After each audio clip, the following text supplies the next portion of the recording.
আসসালামু আলাইকুম। শিরোনামে আমন্ত্রণ জানাচ্ছি আমি মিতা মুস্তফা। আজ থেকে ৩ দিন ঢাকা, নারায়ণগঞ্জ, নরসিংদী এবং গাজীপুরে কারফিউ দিনে ১১ ঘণ্টা শিথিল থাকবে বলে জানিয়েছেন স্বরাষ্ট্রমন্ত্রী আসাদুজ্জামান খান কামাল। রোববার রাতে সাংবাদিকদের তিনি জানিয়েছেন, পরিস্থিতির উন্নতি হওয়ায় কারফিউ শিথিলের সময় বাড়ানো হচ্ছে। আজ সকাল ৭টা থেকে সন্ধ্যা ৬টা পর্যন্ত কারফিউ শিথিল থাকবে।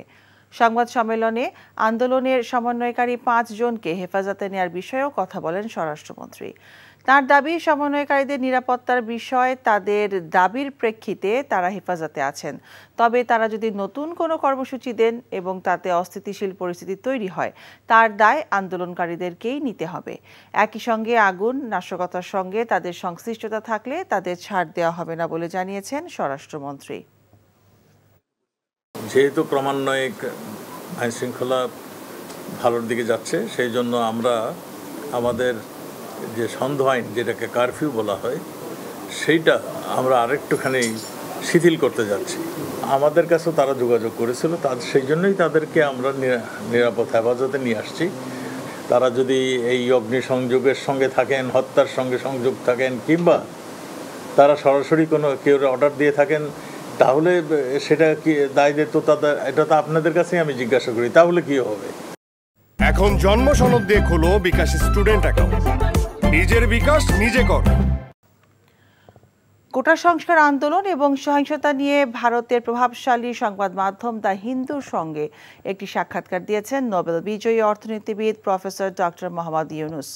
অলিম্পিকের উদ্বোধনী অনুষ্ঠানে অংশ নিতে ফ্রান্সের রাজধানী প্যারিসে আছেন এখন ডক্টর ইউনুস। সেখানে বসেই সাম্প্রতিক বিষয় নিয়ে কথা বলেছেন তিনি। গত শুক্রবার দ্য হিন্দু সাক্ষাৎকারটি প্রকাশ করে। এতে ইউনুস দাবি করেছেন, এটি ছিল শিক্ষার্থীদের একটি আন্দোলন, কিন্তু এই আন্দোলন থামাতে সব বাহিনীকে ব্যবহার করেছে সরকার। এছাড়া বাংলাদেশে গণতন্ত্র ফেরাতে আরেকটি নির্বাচন প্রয়োজনীয় হয়ে পড়েছে বলেও দাবি করেছেন তিনি। পরিস্থিতি নিয়ন্ত্রণে জাতিসংঘ সহ অন্যান্য সংস্থা এবং ভারতের ভূমিকা রাখার বিষয়েও কথা বলেছেন ইউনুস।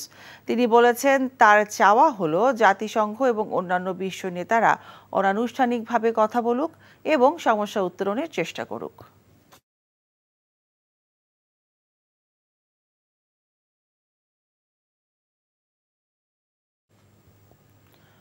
দক্ষিণ পূর্ব এশিয়ার অন্যতম বৃহৎ কৃত্রিম জলধারা রাঙ্গামাটির কাপ্তাই হ্রদে মাছ ধরার ওপর নিষেধাজ্ঞা আরও 15 দিন বাড়ানো হয়েছে। জেলা প্রশাসন জানায়, সুষ্ঠু ও প্রাকৃতিক প্রজনন, বংশবৃদ্ধি এবং উৎপাদন বৃদ্ধির লক্ষ্যে হ্রদে মাছ ধরার ওপর 3 মাসের নিষেধাজ্ঞা আরোপ করা হয় গত 25 এপ্রিল। তবে জলধারায় পানির পরিমাণ এখনও কম থাকায় মাছ শিকার করলে ক্ষতিগ্রস্ত হতে পারে প্রজননের, তাই নিষেধাজ্ঞার সময় বাড়ানো হয়েছে। কার্প জাতীয় মাছের প্রাকৃতিক প্রজননের অন্যতম স্থান কাপ্তাই হ্রদ দেশের মৎস্য সম্পদের উন্নয়নে গুরুত্বপূর্ণ ভূমিকা পালন করে। তাই সুষ্ঠু প্রজননের লক্ষ্যে প্রতি বছর 3 মাস মাছ শিকারে নিষেধাজ্ঞা আরোপ এবং হ্রদে পোনা অবমুক্ত করা হয়। নিষেধাজ্ঞাকালীন মাছের সুরক্ষায় নিয়োজিত থাকে কোস্টগার্ড, পুলিশ ও মৎস্য বিভাগ। চুয়াডাঙ্গা শহরে এক নারীকে হত্যার ভয় দেখিয়ে ধর্ষণের অভিযোগে এক ব্যবসায়ীকে গ্রেফতারের পর কারাগারে পাঠানো হয়েছে। গতকাল ওই নারী সদর থানায় ব্যবসায়ীর বিরুদ্ধে মামলা করেন। পরে তাকে গ্রেফতার করে আদালতে হাজির করে পুলিশ। বিকেলে senior judicial magistrate Mohammad Ripon Hossain তাকে কারাগারে পাঠানোর নির্দেশ দেন। অভিযুক্ত ইলিয়াস হোসেন চুয়াডাঙ্গা সদরের দৌলতদিয়ার বাসিন্দা।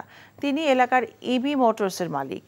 পুলিশ ও এলাকাবাসী জানান, অন্যদের অনুপস্থিতিতে গত শুক্রবার রাতে ওই নারীর বাসায় ঢুকে তাকে প্রাণনাশের হুমকি দিয়ে ধর্ষণের অভিযোগ উঠে ইলিয়াসের বিরুদ্ধে। শিরোনাম এটুকুই। এই খবরের ভিডিও সহ আপডেট জানতে ভিজিট করুন এনটিভি অনলাইন www.ntvbd.com। এছাড়াও এনটিভির জনপ্রিয় সব অনুষ্ঠান ও খবরের আপডেট জানতে ভিজিট করুন আমাদের ইউটিউব ও ভেরিফাইড ফেসবুক পেজ। 12টার মধ্যাহ্নের খবর দেখার আমন্ত্রণ রইল। সবাইকে ধন্যবাদ।